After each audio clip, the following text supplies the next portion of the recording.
ప్రణవము గురించి మనం మాట్లాడుకుంటున్నాం. ఏవం వేద, ఓంకారము ధనుస్సు ఇత్యాదిగా చెప్తే వేదాంతం మాకెందుకండి అంటారు కదా. అందుకని మీకు అభిరుచి కలిగేలాంటిది ఒక చిన్న సన్నివేశాన్ని జ్ఞాపకం చేసుకుందాం.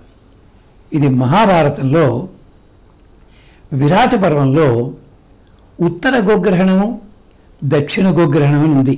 2 సన్నివేశాలు. మనకి ఉత్తర గోగ్రహణం అనగానే దసరా రోజుల్లో మనం దాన్ని గొప్పగా చెప్పుకుంటాం.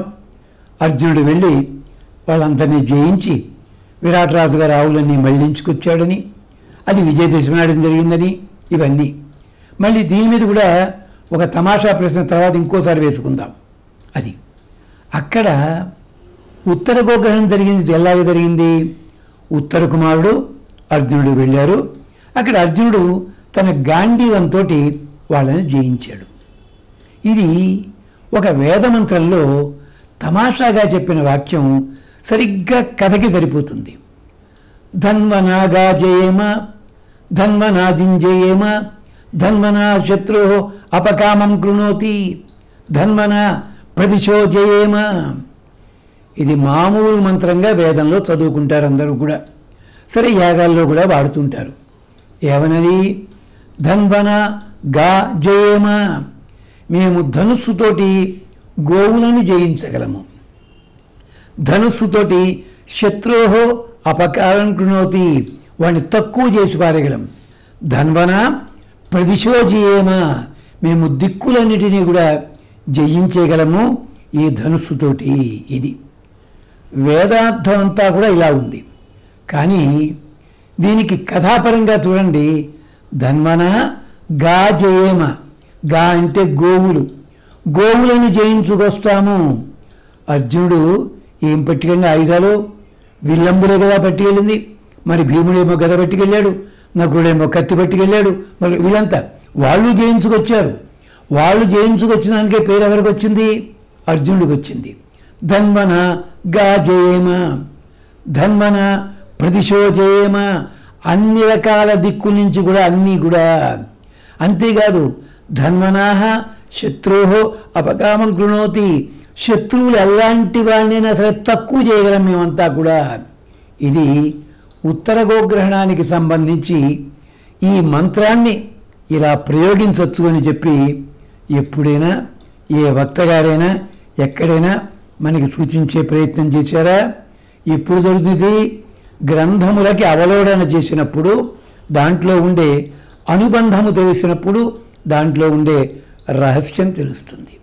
అంతేకాదు ధనుస్సుని కనుక మీరు స్వాధీనం చేసుకున్నట్టయితే గోవులు అంటే అర్థము, గో అంటే వాక్కను కూడా అర్థం ఉంది. అంచేత వాక్కులను జయించగలరు.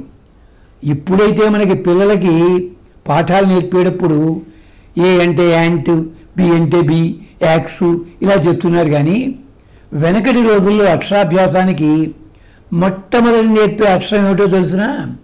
ఓంకారం. ఎందుకని? వాడు రాయడం రాకపోవచ్చుగాక దిద్దించేవారు, ఓం అనమనేవారు. అంటే పలకడం ఎంత తేలికో చూడండి. ఓసారి నోరు తెరవండి, ఓ అనండి, అయిపోయింది, ధ్వని వచ్చేసింది. పెదాలు కలిపేయండి, ఎంత హాయిగా. అందుకనే ఒకప్పుడు ఎలాంటి వాళ్ళు చదువుకున్నా కూడా కొంతవరకు కూడా అవలేలగా చదువుకునేవారు. ఇప్పుడు ఎన్నెన్నో చదువులు వచ్చాయి, అసలుది మాత్రం రావటం లేదు. డిగ్రీలు ఇవన్నీ వస్తున్నాయి మనకి. అంటే ఓంకారం దేనికి సంకేతం అన్నమాట? అన్ని పదములకి, అన్ని అక్షరములకి సంకేతము.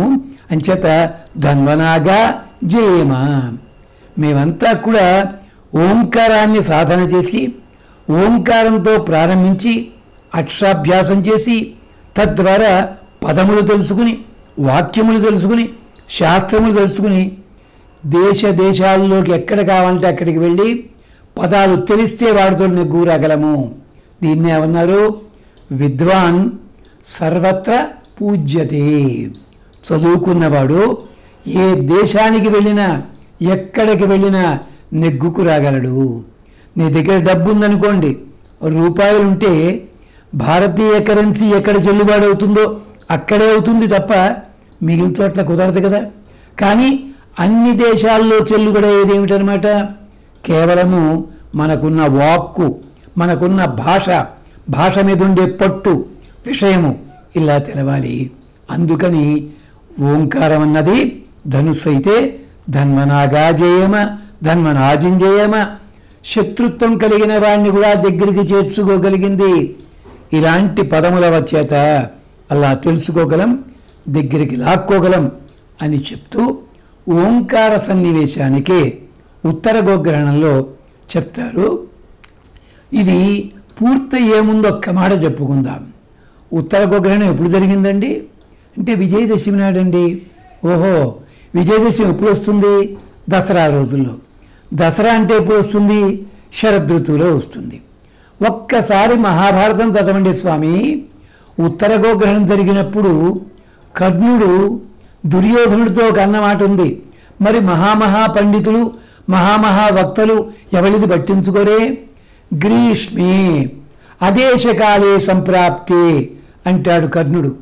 మనము గ్రీష్మ ఋతువులో వచ్చాము ఇక్కడికి, దేశం కాని దేశానికి వచ్చాము, మంచినీళ్ళ లాంటి వాడికి ఇబ్బంది అవుతుంది. అదేమిటి మరి విజయదశమి అన్నాడు కదండి, అదేమో వచ్చిందేమో శరదృతువులో కదా, వర్షాకాలం తర్వాత కదా. మరి కర్ణుడు ఏమంటున్నాడు? వేసవి కాలంలో వచ్చానన్నాడు. ఎప్పుడైనా ఇలాంటి రహస్యాలు ధర్మ సందేహాల్లో మీరెవరన్నా అడిగారా? అడిగి చూడండి. దీని మీద ఒక్క పుట్టపర్తి నారాయణాచార్యులు గారు ఒక వ్యాసం రాశారు.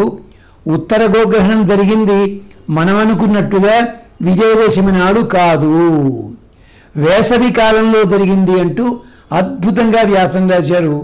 ఇలాంటి రహస్యాలన్నిటినీ కూడా క్రమక్రమంగా మనం తెలుసుకునే ప్రయత్నం చేద్దాం అని చెప్తూ ప్రస్తుతానికి సెలవు తీసుకుందాం. స్వస్తి.